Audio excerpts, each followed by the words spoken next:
Muy buenas noches tengan todos ustedes, bienvenidos a Memorial del 2024. Lo prometido es deuda. Habíamos dicho que los viernes los íbamos a dedicar a la literatura, a la historia, a la filosofía, también, ¿por qué no?, a la religión, pero hoy muy especialmente queremos empezar con la música. Tengo el privilegio, el honor, la satisfacción de que me acompañe el músico, compositor George Dylan. Ya nos debíamos este encuentro desde hace mucho, lo habíamos planeado, por distintas razones no lo habíamos concretado, pero qué bueno que hoy estamos aquí y que puede ser realidad, sobre todo para quienes nos escuchan. Es una pequeña muestra de lo que vamos a ir presentándoles en materia de cultura, y un poquito dedicando los viernes a algo más relajado, no por ello menos profundo, a los programas políticos que a lo largo de la semana realizamos. George, bienvenido, qué bueno que estás aquí. ¿Cómo andamos? Bien, bendito sea Dios, bien. Saludos a todos y pues vamos a empezar con esto que es la historia de la música de Bob Dylan y todo su contexto histórico que lo envuelve. ¿Cómo empieza Bob Dylan a incursionar en la música? ¿Es primero la poesía, es después la música? ¿Cómo sucedió? Digamos que primero es la música y posterior la poesía, y después hace como un sincretismo de ambas. Primero empieza con la música porque en su casa en Minnesota, en Duluth, se encuentra con un tocadiscos de música country de Estados Unidos. Venimos muy ad hoc, ¿no?, para el country. Exactamente. Aunque no vamos a tocar country. Pues, y entonces se encuentra con estos discos, se envuelve en todo ello y queda fascinado con esto, a la par de que en Duluth se presenta justo antes de que ocurra lo del día que la música murió, cuando muere Ritchie Valens, Buddy Holly y no recuerdo quién más. También estuvieron en Duluth y ahí estaba Bob Dylan en el escenario, entre el público observando.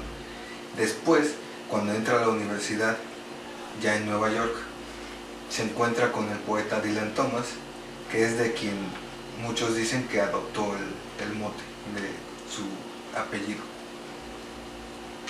¿Qué tipo de temática empleó Bob Dylan al comenzar? Al comenzar simplemente se dedicaba a hacer cover de la música tradicional, es decir, músicas tradicionales norteamericanas de country, del sur, de Massachusetts, todo ese tipo de música que era muy regional, digamos. Ya posteriormente, cuando alguien de Columbia, la discográfica, lo vio y empezó desde su primer disco como que esa cosquilla de componer, y compuso su primera canción. ¿Cuál fue? Se llama Una canción para Woody, que es para un cantante se puede decir que es de country, pero se le atribuiría más a folk, que es Woody Guthrie, que escribía mucho sobre la relación del hombre y su camino, sus circunstancias vivenciales. Bueno, a lo largo de la semana abordamos temas políticos. No es fortuito que hayamos escogido para comenzar este viernes un poco más ligero a Bob Dylan, porque mucho tuvo que ver su música, su poesía, su postura como individuo en esa primavera de la democracia que se expandía por todo el mundo. ¿Cuál fue la participación de Bob Dylan en esos movimientos liberalizadores que se estaban dando en los 60s? Tuvo una participación al principio como que militante y después fue un poco activa, pero más en el sentido militante de ser la voz o el símbolo o aquel que compone para el movimiento, y ser aquel que tiene, no, si bien no un discurso bien definido, sí algo que acompaña el discurso. O sea, por ejemplo, tenemos su participación dentro del movimiento de los derechos civiles de los afroamericanos, y ahí él no es como tal, ser blanco del sur de Norteamérica, no puede ser como que el símbolo del movimiento, pero sí le da una voz con sus canciones al resto del movimiento, que eso es lo que muchos de los músicos negros, que si bien no se volvieron, digamos, famosos del mismo nivel que él, al interpretar sus canciones en los mítines se volvía como parte del movimiento. Bueno, contextualizando, Europa también tenía movilizaciones de jóvenes en pro de la democracia, de la libertad, de mayor capacidad de tomar parte en las decisiones gubernamentales, pero en Estados Unidos ocurría una doble lucha. Por una parte, esa necesidad de los jóvenes de manifestarse, de tomar parte en la actividad política, pero también estaba esa lucha que mencionas de los afroamericanos luchando por los derechos civiles, por sobre todo los derechos políticos, como el derecho al sufragio y a ser votado. Y Bob Dylan, tengo entendido, conoce a Martin Luther King. Sí, él tiene algunos encuentros con algunas discusiones mínimas de las cuales no conocemos nada de qué se dijeron porque fueron personales, no hay ningún encuentro grabado ni nada.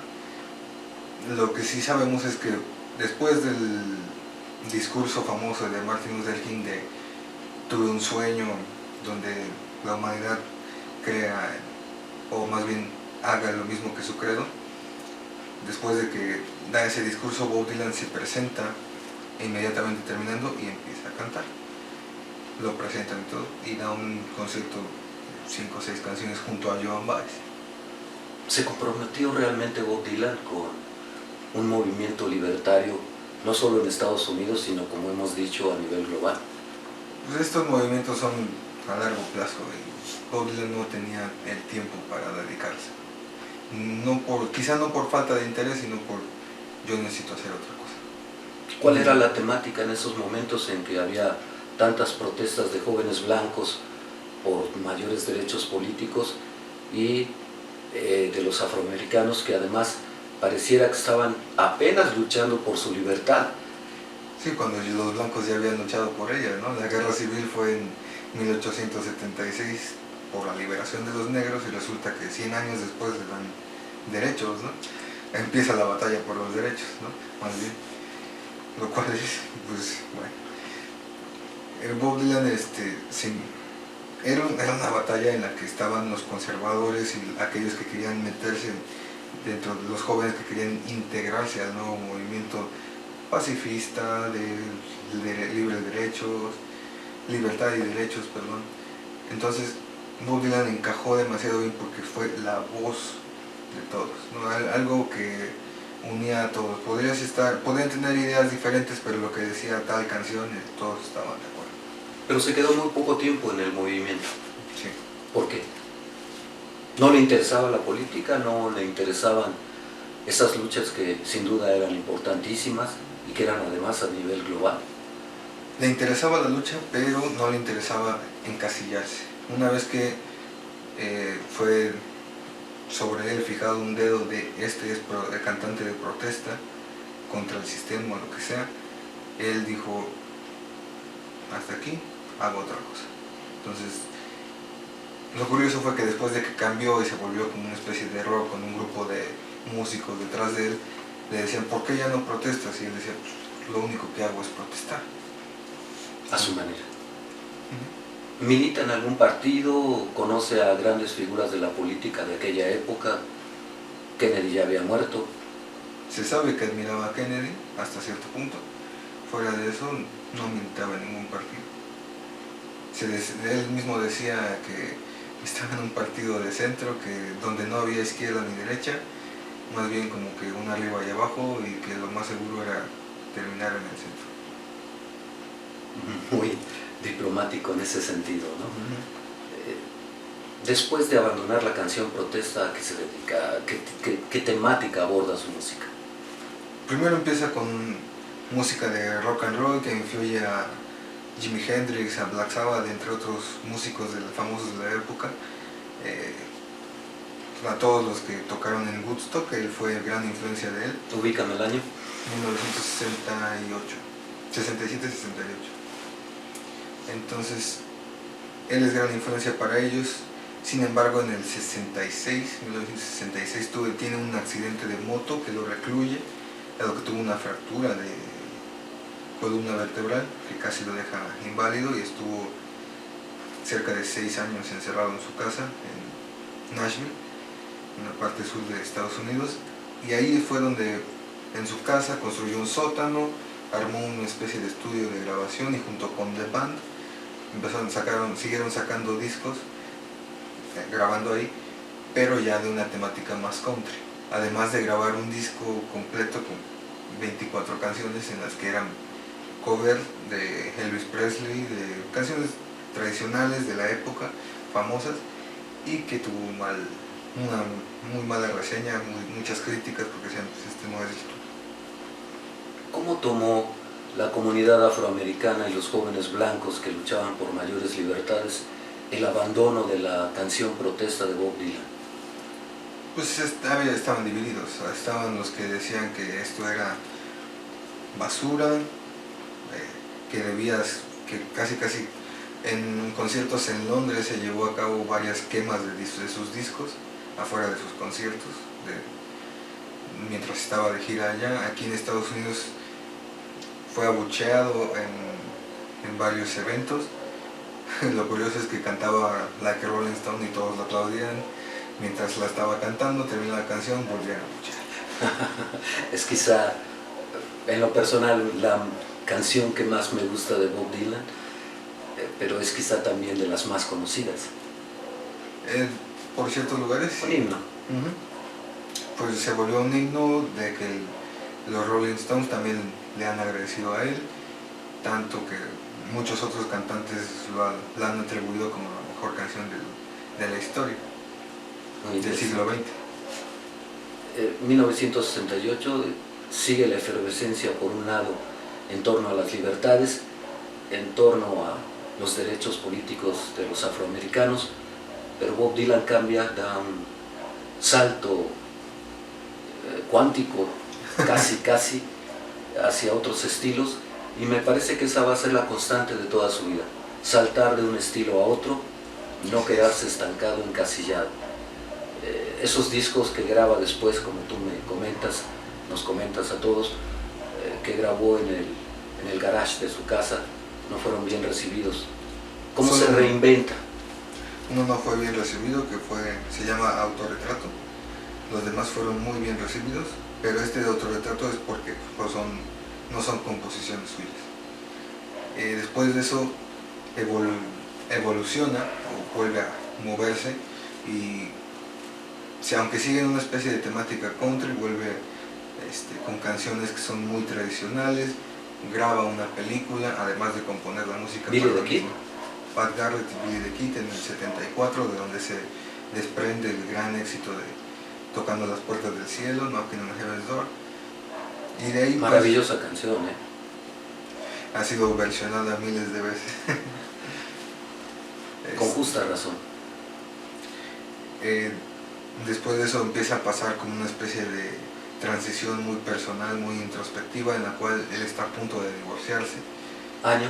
1974, y se termina divorciando en el 76. ¿Por qué? Porque aparentemente le fue infiel a su esposa, entre otras situaciones que ya no conjugaban su poco tiempo de convivencia, ese tipo de cosas.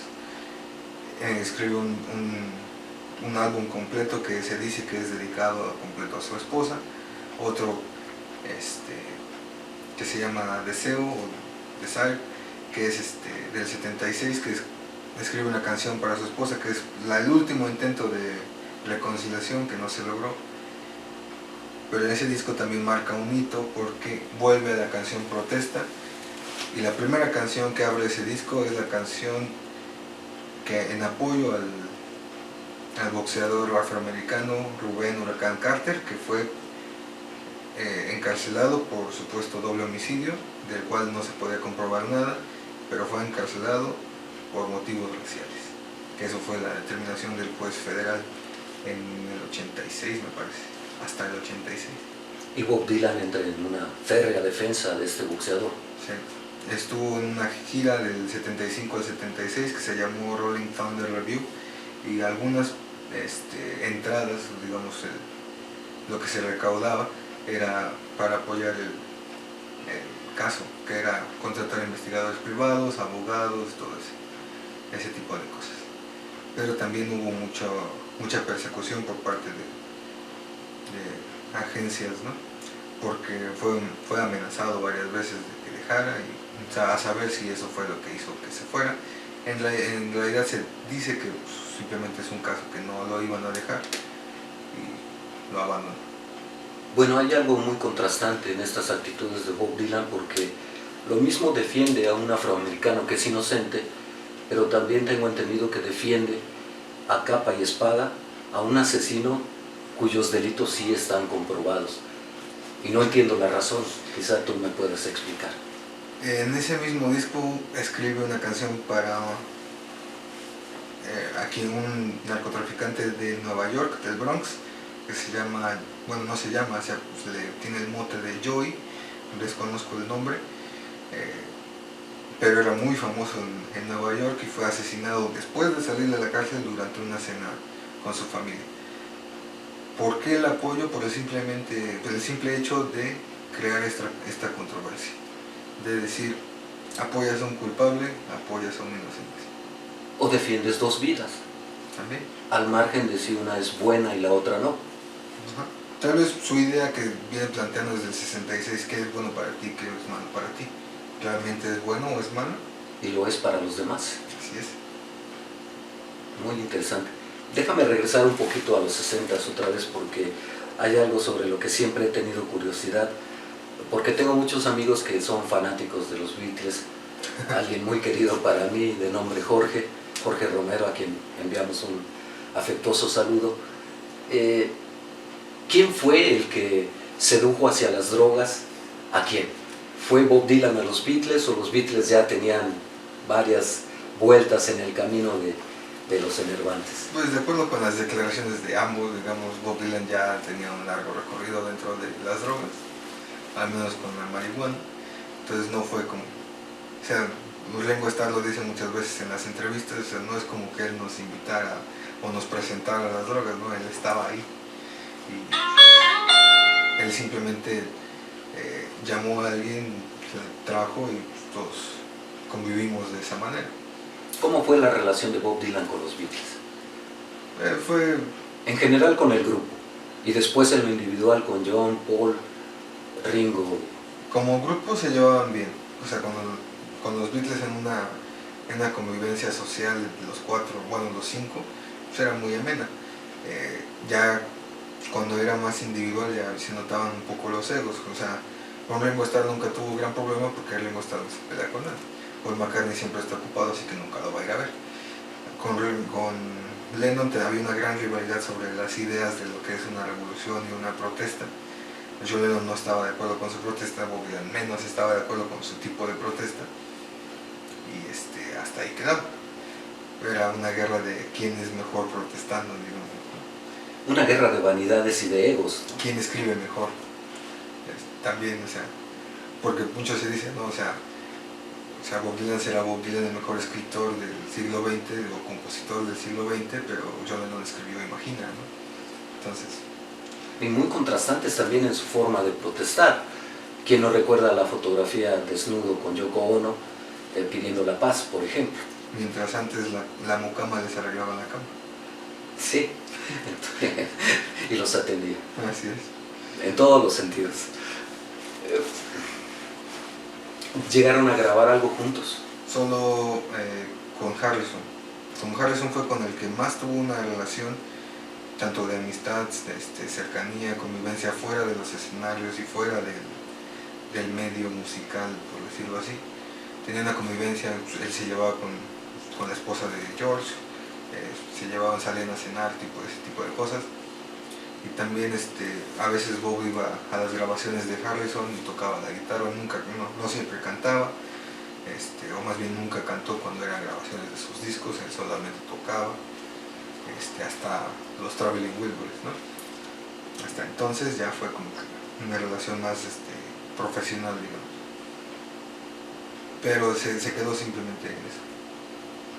¿Quién influyó en quién, o simplemente se neutralizaron y cada quien siguió su camino? Al principio se llevaron muy bien, tenían unas ideas con las que congeniaban muy bien. Eventualmente Harrison se dio cuenta de que era demasiado grande Bob Dylan. Así lo pienso yo, porque Harrison ha dicho, pues Bob Dylan es Bob Dylan, pero yo solamente lo llamo suertudo, ¿no? O sea, prácticamente para Harrison Bob Dylan no tendría nada que hacer en el medio, ¿no? ¿Por qué? No sé, digamos que no toca, no toca y no canta, ¿no? Digamos, de la misma No forma. tiene una gran voz, Así es. para empezar, ¿no? A mí me gusta mucho Bob Dylan, pero siempre le he criticado la voz. Me gustan las voces grandes, no ópera naturalmente, aunque me gusta la ópera, pero tampoco una voz así. Pero para el tipo de música y de composiciones que tenía Bob Dylan, un estilo muy personal, pues yo no lo imagino con otro tipo de voz también. Se vuelven a ver los Beatles con Bob Dylan a lo largo de los siguientes años. Solo Harrison, ya con los demás no mantuvo ninguna. Con Traveling Wilburys. Ajá, y aparte, como te digo, En los estudios. salidas sociales. Hay varias veces que se encontraron en las que estaba Harrison, su esposa, Dylan, su esposa, y estaba Michael Jackson, o estaba Freddie Mercury, o alguien del medio. Bueno, pues Jorge Romero queda en empate técnico quién indujo al vicio a quién. Así es que nos debemos una charla al respecto. Tú nos hablarás en alguna futura entrevista de estos viernes más relajados. A lo mejor nos cuentas más de los Beatles, que será muy interesante porque eres una biblioteca andando en torno al cuarteto de Liverpool y será muy interesante escucharte también. Sobre todo porque sería interesante ver qué opina él de lo que decía el poeta Allen Ginsberg, que es muy amigo de Bob Dylan, o más bien era muy amigo de Bob Dylan, que decía que cuando se encontraron por primera vez ahí en Liverpool, Bob Dylan estaba de gira, ellos estaban también de gira dentro de Liverpool, y Ginsberg eventualmente en un documental de Martin Scorsese dice que fue una relación, un encuentro demasiado tenso en el cual los Beatles no sabían qué hacer con Dylan, Dylan no sabía qué hacer con ellos, y él llegó, se sentó en las piernas de John Lennon y hicieron un chiste y todos se rieron, se rompió el hielo. Pero lo que dice Ginsberg es que no puede dar cuenta de por qué ellos son tan inseguros ante el discurso de lo que quieren transmitir, mientras yo estoy con alguien que no solo tiene seguro de lo que está haciendo, sino de dónde va. Bob Dylan. Así es. Pero John Lennon era... Bueno, hay muchos matices en torno a John Lennon, sus inseguridades, su situación familiar, la forma en que creció. Se habla incluso de que veía más a Yoko Ono no solo como pareja, sino también como un mentor, como una madre, etc. En cambio, Bob Dylan es un hombre completo, hecho, seguro de sí mismo, que sabe a dónde va y lo que quiere. Entonces, hay un choque, y yo creo que entre la guerra de egos, por una parte, pero John Lennon consciente de ese contexto en el que creció y sus inseguridades, como que se cohibía, ¿no?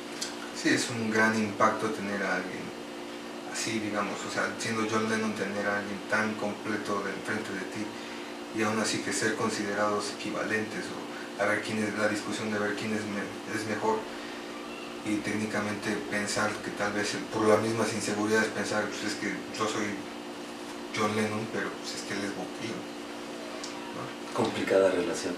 Es una pena que no haya llegado más lejos, y que, aunque yo creo personalmente que hubiera sido imposible que hiciesen algún trabajo juntos, precisamente por el choque. Hemos dejado de lado un poquito a Paul McCartney porque dices, pues él siempre está en el estudio, está trabajando, está haciendo sus cosas. ¿Qué pensaba Paul McCartney de Bob Dylan? Paul McCartney siempre ha dicho que admira cómo escribe, que le encantaría colaborar con él, a ver cuándo nos ponemos de acuerdo. Como abrir la puerta pero no voy a pasar. Eso lo lleva diciendo desde los 70s.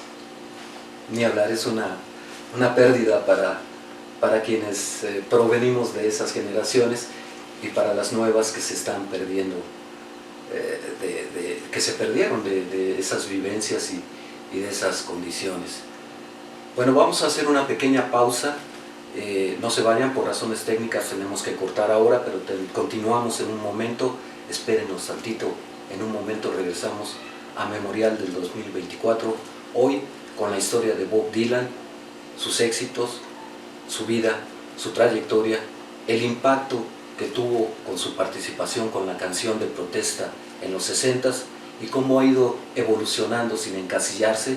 Siempre que logra el éxito en algún género, no se la cree y se reinventa otra vez y empieza de cero en otro género. Volvemos en un momento y continuamos. Ya estamos de vuelta, Memorial del 2024 en su emisión de viernes por la noche, algo más bohemia. Ya les dije que abordaremos temas como literatura, historia, filosofía, ¿por qué no religión? Y hoy lo dedicamos a la música y muy en particular a la música de un gran cantante que ha dejado una enorme huella, no solo desde su canción Protesta en los 60s, sino que actualmente sigue vigente, ha obtenido un premio Nobel muy discutido del que hablaremos y que es fundamental para entender hacia dónde va la música en adelante, si es capaz de reinventarse otra vez a sus 80 y tantos años, si no me equivoco, o si ya simplemente se encasilla en la comodidad de disfrutar de los éxitos que ha escrito a lo largo de toda su carrera. Me encuentro con George Dylan, nos debíamos este encuentro desde hace mucho, ya hablamos de esa parte de la canción Protesta de Bob Dylan, ya hablamos de su encuentro con los Beatles, de ese abandonar un género musical cuando ya logró el éxito y cambiar radicalmente, de su accidente, de su reclusión en su hogar, donde compuso y grabó varios discos, y de su ambivalencia al defender a un boxeador encarcelado injustamente acusado de homicidio, y por el otro lado defender a un delincuente que sí había sido comprobado su delito. Esas ambivalencias, esos contrastes de Bob Dylan, todo esto lo estamos revisando el día de hoy y me da mucho gusto que me cuentes qué siguió después. Ya hablamos del encuentro con los Beatles, ya hablamos de esa defensa muy contrastante sobre dos delincuentes o presuntos delincuentes, uno sí comprobado, el otro inocente. ¿Qué sigue después? Pues ante todo esto que hemos dicho es una gran controversia lo que viene, porque mientras está el encuentro con los Beatles y su gran fama de Bob Dylan, mientras está su conversión del folk al rock and roll, de vuelta al country. Ilústranos, perdón que te interrumpa, ¿qué es el folk? El folk es como una música tradicional, que tiene sonidos tradicionales, en la música, el ritmo y el tono, digamos. Discos muy introspectivos y de repente no solo se vuelve más introspectivo, sino que se vuelve mucho, o digamos, muy religioso, se convierte al cristianismo. Siendo judío, se convierte al cristianismo, empieza a componer sobre el cristianismo y en sus conciertos, durante sus giras, empieza a dar sermones sobre la religión, de cómo debe ser la vida, cómo debes vivir, qué debes hacer, como si fuera cualquier sacerdote dominical en una misa, pero en una misa norteamericana del sur y de los negros. Es decir, no es la tradicional en la que el padre se presenta y da todo su sermón, sino es el padre que da un sermón, que les grita a los demás, que les dice exactamente lo que deben hacer, qué está bien, qué está mal, y aparte el coro de mujeres, la música, el baile, ese tipo de cosas. Música negra, además. Así es. Es que se ve muy inmerso en todo esto, al punto de que cuando se convirtió al cristianismo, iba a decir al comunismo. Está muy de moda en México, no te preocupes. Se convierte al cristianismo en una iglesia de Nueva York, donde no era monja, pero era como que una gran activista de ese lugar, y casi está a punto de casarse con ella, ¿no? Porque ella lo envuelve y le empieza a decir lo que es la religión cristiana, qué se hace, cómo se llevan y todo este tipo de cosas. Él queda fascinado y empieza a componer a partir de ahí, a saber si fue algo realmente que le haya pegado, como que fui iluminado y el cristianismo es la verdad verdadera, o simplemente dijo, pues tengo que cambiar y pues ahora vamos por aquí. ¿Cómo fue recibido? Grabó en ese estilo con coros negros, músicos negros, ¿y cómo fue recibido? En general fue bien recibido, naturalmente fue como, no fue rechazado ni aceptado del todo. O sea, rechazado por el ala que decía que pues, tú protestas y de repente me hablas de Dios, pues estamos en contra hasta de eso, ¿no? Mientras que se fue aceptado porque si bien es un nuevo estilo, no solo de tener una religión cristiana, sino un nuevo estilo de protestar contra la religión cristiana o a favor de la religión cristiana. ¿Cómo protestas a favor? Usted dice, pues, la creencia es esta. La impones. Ajá. No convences, la impones. Ajá. Pero no a través de un discurso de que si no crees te vas al infierno, no, sino es una creencia de Dios es amor, Dios es todo, no te preocupes por lo demás, cree en Dios. ¿Hay alguna reseña de esa época, algo que haya escrito que valga la pena rescatar? Yo diría que todo. O sea, tiene los casi 4 discos que tratan o que tienen esta temática, son muy completos en su discurso religioso. Dan pie no solo a la discusión y a la crítica, sino que conllevan a una gran asimilación de lo que es el cristianismo, desde el luteranismo, calvinismo, hasta el mismo catolicismo español, por decirlo así. ¿Cambió en algo Bob Dylan con su conversión al cristianismo? Su forma de ser, de escribir y de componer naturalmente, pero en su vida personal cambió algo. En su vida personal estaba divorciado, estaba iniciando esta relación con esta mujer negra, de la cual no recuerdo su nombre, que era de la congregación de esta iglesia, pero fuera de eso se mantenía en los escenarios, recibió un premio Grammy por una de estas canciones. Realmente no cambió nada más que cuando daba el discurso, los discursos siempre se apegaban mucho al discurso religioso. ¿Se dio o no el matrimonio con esta mujer? No. ¿Por qué? Porque la mujer quería seguir en la congregación. Y Bob Dylan cambiaba muy frecuentemente. Constantemente, y su tirada siempre fue: yo tengo que estar donde estoy y crecer o seguir adelante. Nunca estancarse.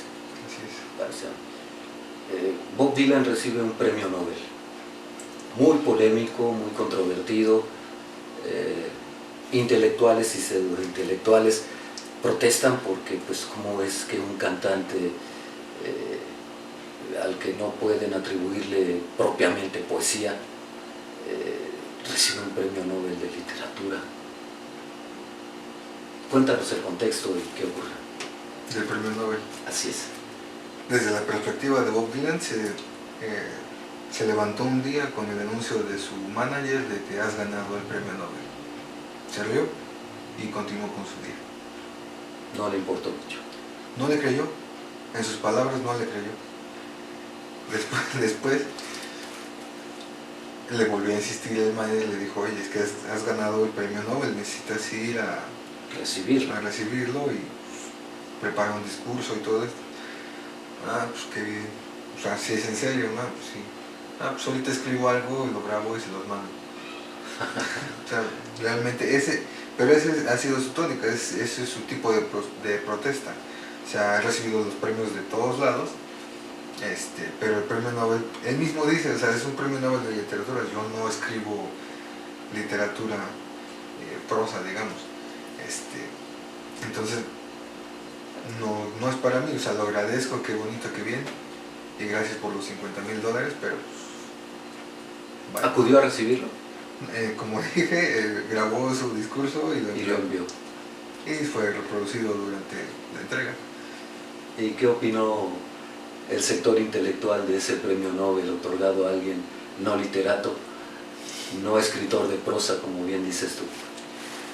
Pues estuvo muy dividido, sigue muy dividido la postura entre no lo merece, sí lo merece, tiene los merecimientos o las cartas para decir es válido dárselo, pero pues realmente es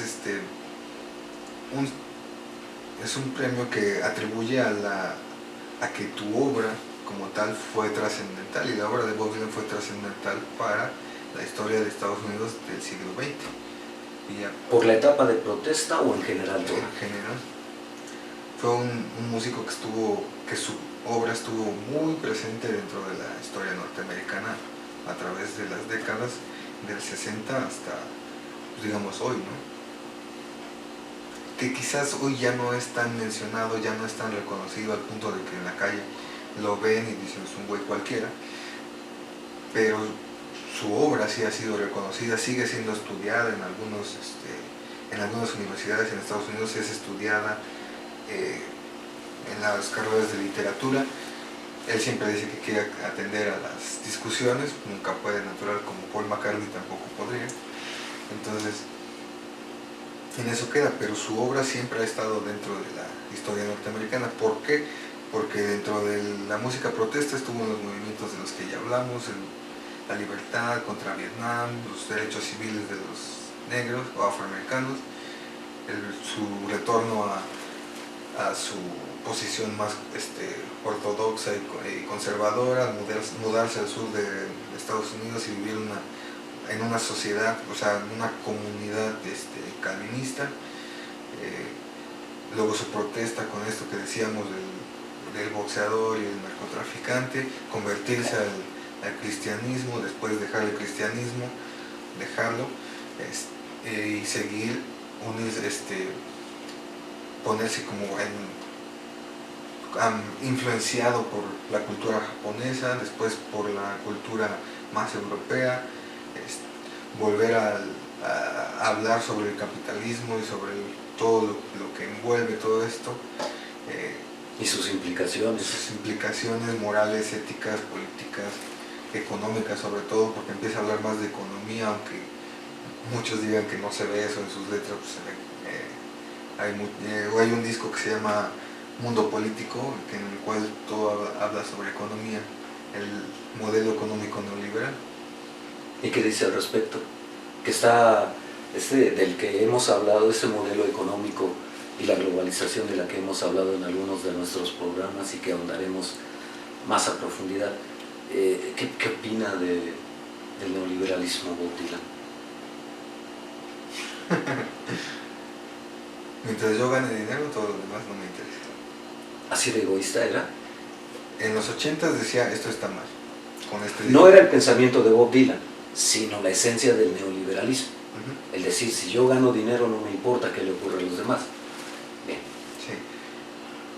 En el disco está en contra de la postura, y después ya es como, ya estoy demasiado viejo como para ser militante, entonces te escribo otras cosas que realmente no son relevantes a esto.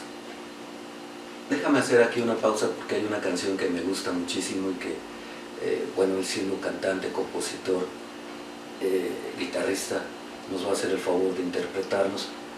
Es una canción que a mí en lo particular me gusta muchísimo, hay otras que me gustan más, pero esta es muy significativa.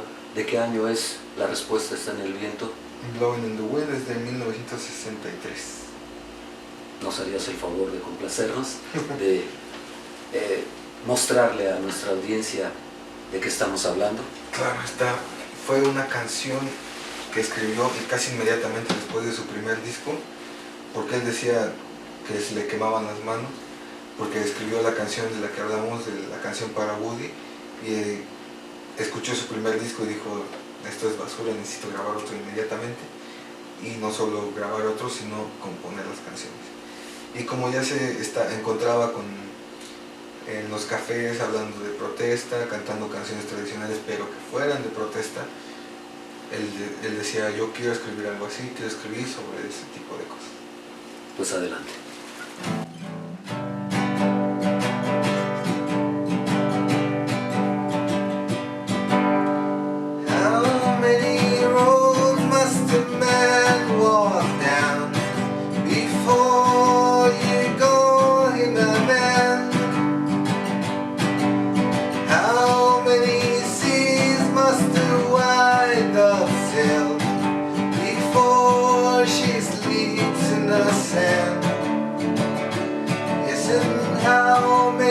times must Kenya must lie before they forever bend? The answer, my friend, is blowing in the wind. The answer is blowing in the wind.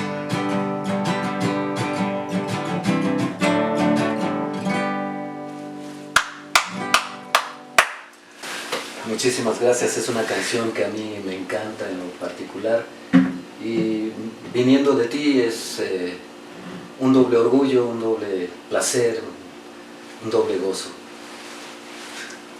Me ha gustado mucho tu interpretación.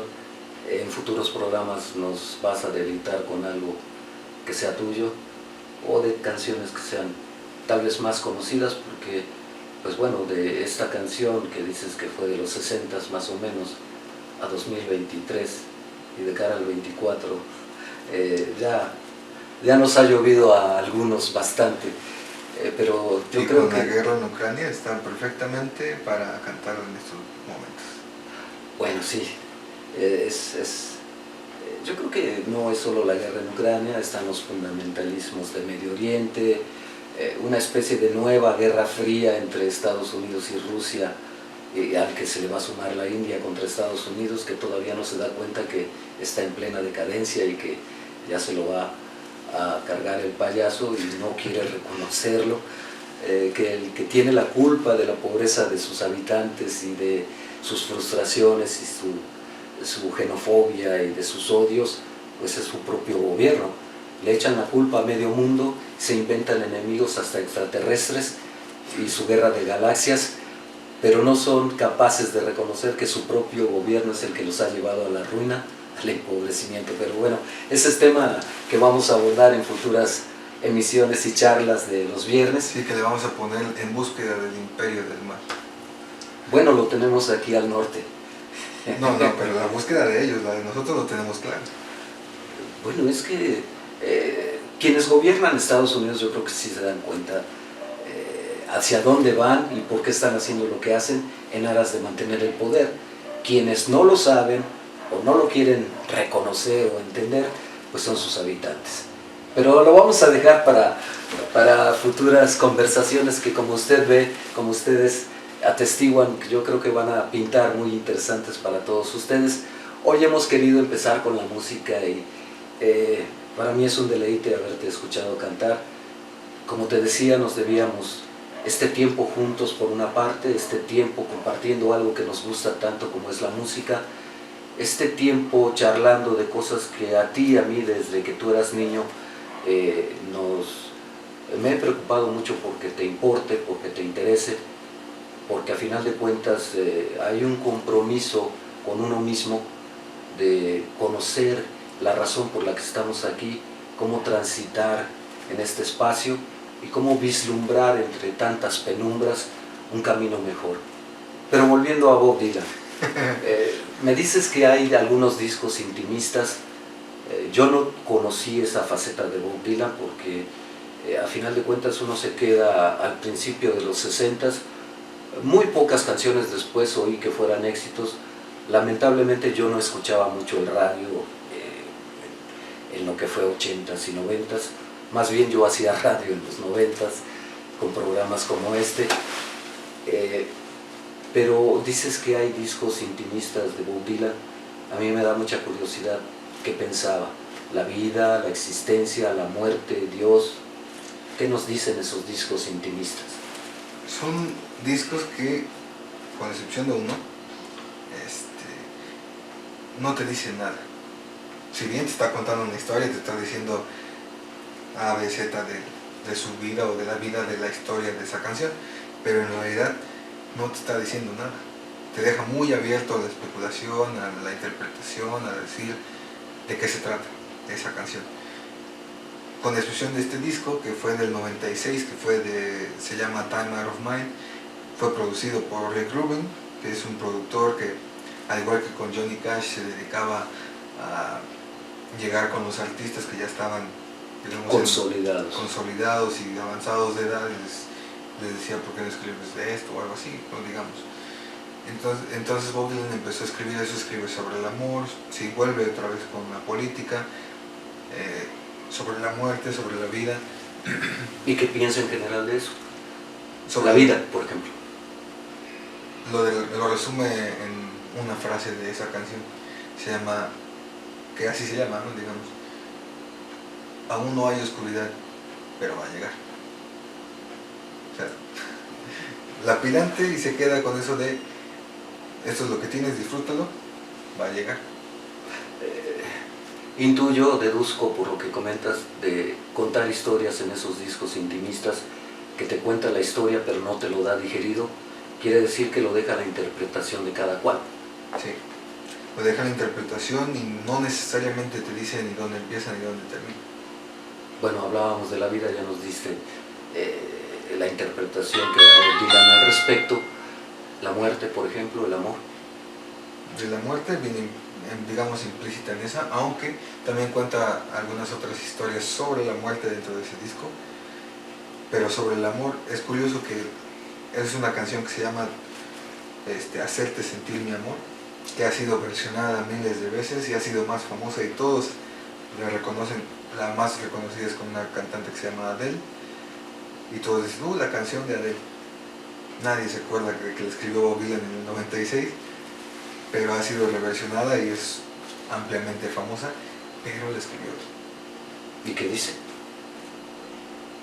Cuando la lluvia te toque la cara, y no haya nadie a tu alrededor, yo estoy ahí para ti, para hacerte sentir mi amor. Espléndido, habría que escucharlo. Esos discos intimistas, ¿cómo fueron recibidos?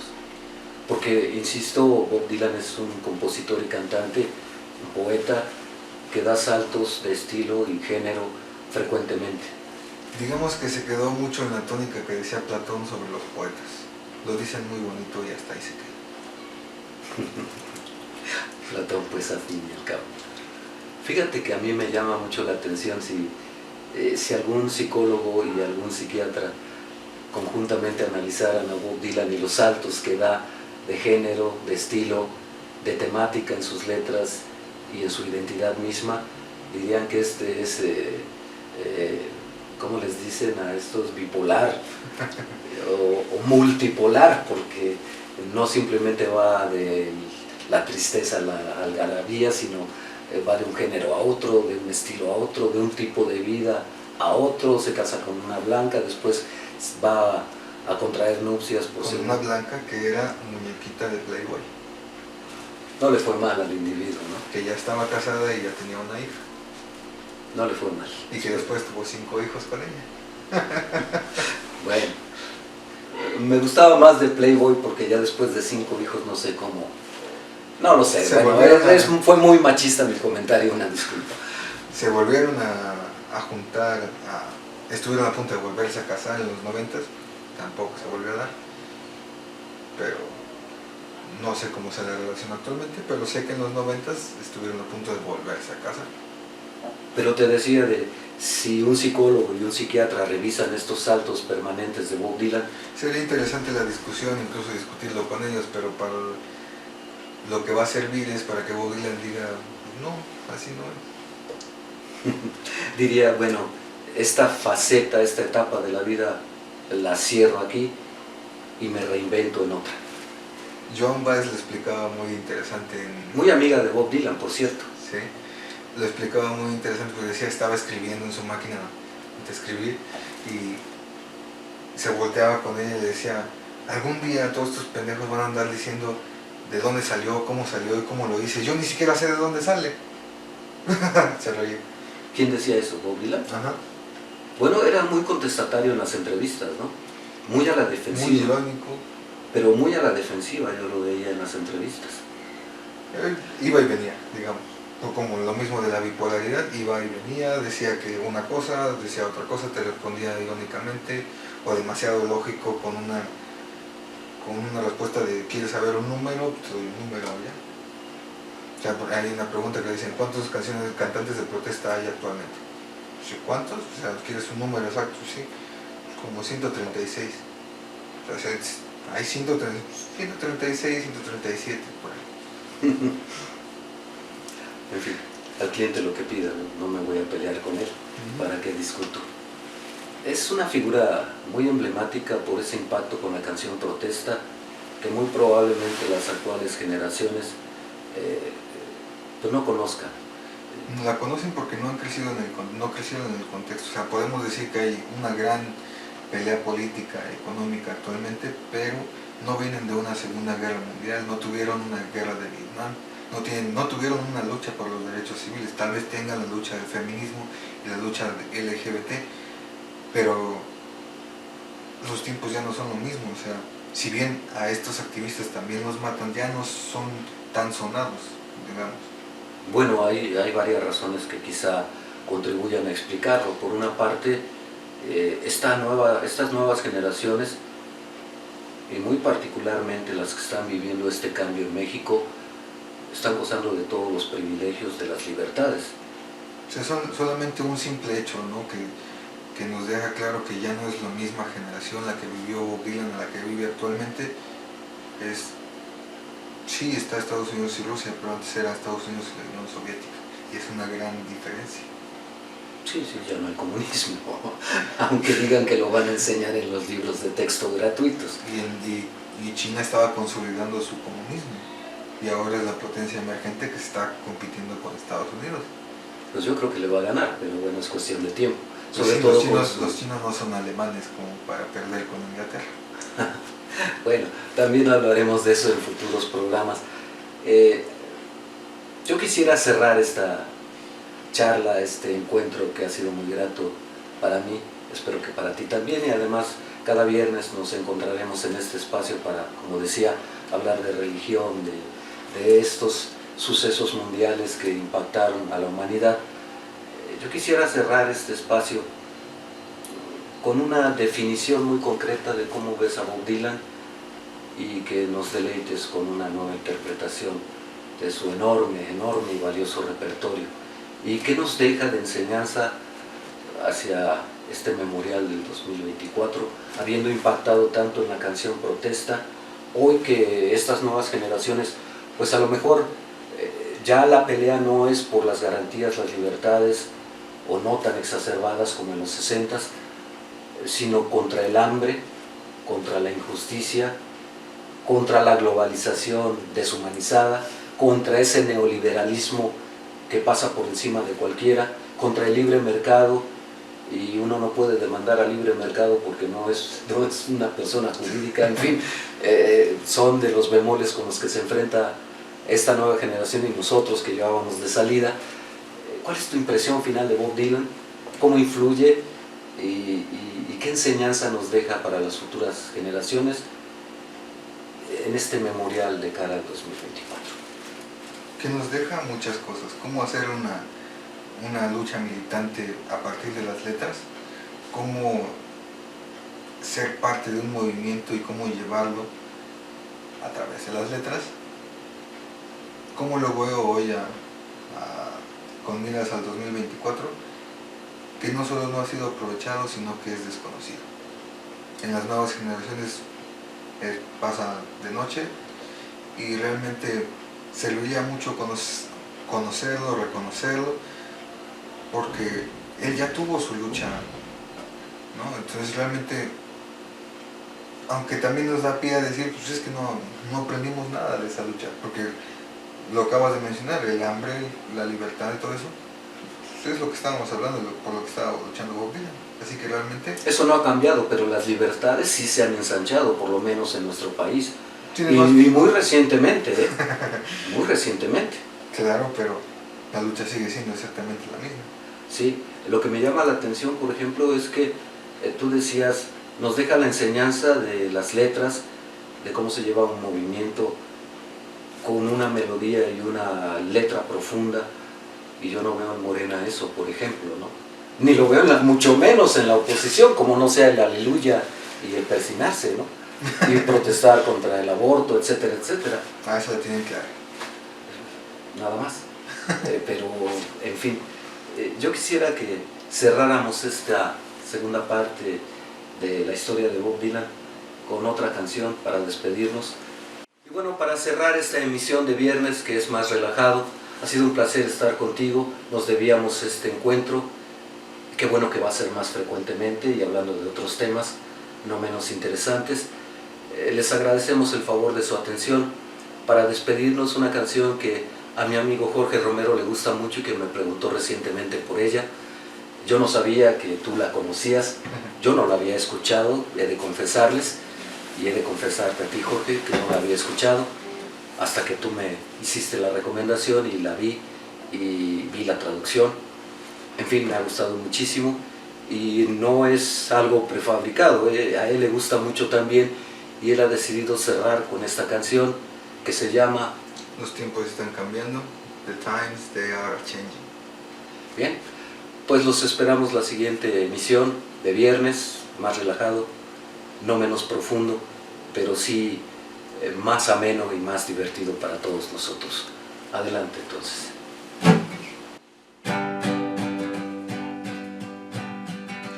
Come gather round people wherever you roam, and admit that the waters around you have grown, and accepted that soon you'll be drenched to the bone. For the time for you is worth saving, and you better start swimming or you'll sink like a stone. For the times they are changing.